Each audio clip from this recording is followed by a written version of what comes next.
a lanyard for your mask, and a backpack to keep your personal books in. You'll also have a seat sack on the back of your chair for your own personal belongings because we can't share things right now.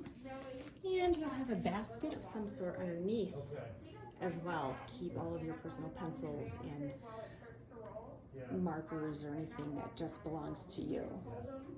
And we have the face shields. You can still see through them. And you'll have masks in case you forget yours at home to wear.